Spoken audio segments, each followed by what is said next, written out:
Halloween is supposed to be the night when the world feels just a little thinner, when the air is colder, the streets are darker, and the shadows linger too long.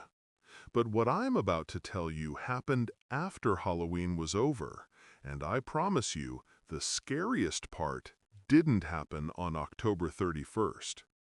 It all started on Halloween night in my small town.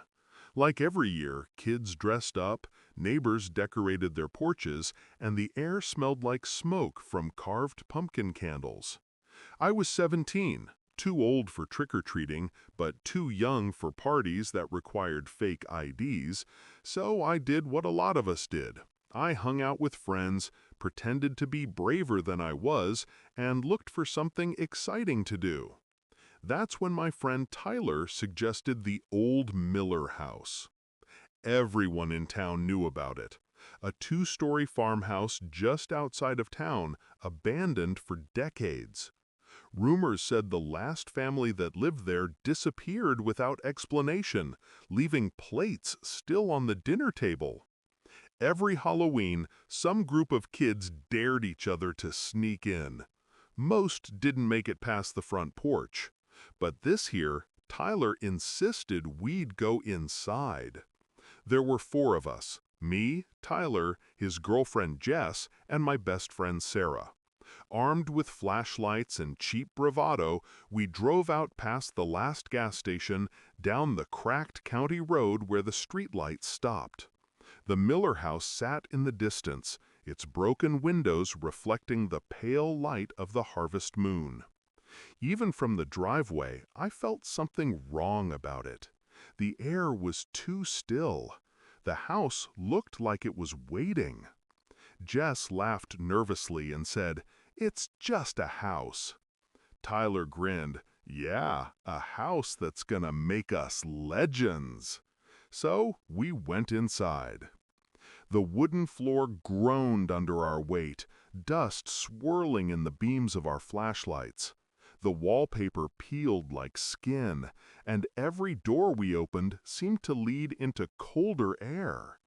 We joked, we laughed too loudly, but none of us wanted to admit how uncomfortable we were. In the kitchen, we found the dinner table, still set, just like the story said. Plates, forks, even a dusty pitcher in the center. But the food was long gone, replaced by mold and cobwebs. Sarah whispered, "Why would they leave like this?" No one answered. We didn't stay long. About 30 minutes in, Tyler kicked a door upstairs and nearly fell through the rotting floorboards. That was enough for Jess, who demanded we leave. So we piled back into the car, relieved to be out, laughing at how scared we'd been. It should have ended there, just another dumb Halloween dare. But it didn't. That night, I got home just before midnight. My parents were asleep. I showered, brushed my teeth, and climbed into bed. Outside, the wind had picked up, scattering dry leaves against my window. I must have dozed off, because the next thing I remember is waking up at 3:14 a.m. I don't know why that exact time stuck with me, but I remember staring at the clock glowing red on my nightstand.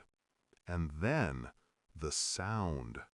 A creak, like someone stepping on the wooden floor at the end of the hall. I froze. My parents' bedroom was downstairs. Nobody should have been upstairs but me. I told myself it was just the house settling, but then came another creak, and another, slow, getting closer to my room. My throat went dry. I pulled the covers over my head like I was 6 years old again. And then, silence. When I finally got the courage to look, the hall light was still off, and my door was closed. Nothing seemed out of place. But I didn't sleep the rest of the night. The next day at school, I asked the others if anything weird had happened after we left the Miller house. Jess said no. Tyler just laughed, but Sarah went quiet. Finally, she admitted she'd heard knocking on her window around 2 a.m. 3 slow knocks. When she looked, no one was there. We tried to brush it off, but I could see the unease in her eyes matched mine. Over the next week, things escalated. At home, I kept hearing footsteps at night. Once, I woke to the sound of whispering outside my door. Faint, like two voices speaking too quickly for me to understand. When I flung the door open, the hall was empty. Sarah said her TV turned on by itself at 3 a.m. Static filled the screen until she yanked the plug from the wall. Jess admitted she saw someone standing across the street from her house, just standing there in the dark, watching. And Tyler, well, Tyler wouldn't admit anything was wrong, but he looked worse each day. His eyes sunken, his temper short. He stopped joking around. By the end of the week, he stopped coming to school altogether. Sarah and I finally went to check on him. We drove out to his house on a rainy Friday afternoon. His car was in the driveway, but the blinds were shut tight. When we knocked, no one answered. The door was unlocked, so we went inside. The smell hit us first, musty, sour, like something rotting. "Tyler?" Sarah called, her voice shaking. We found him upstairs in his room. He was sitting on the floor in the corner, knees pulled to his chest, staring at the wall.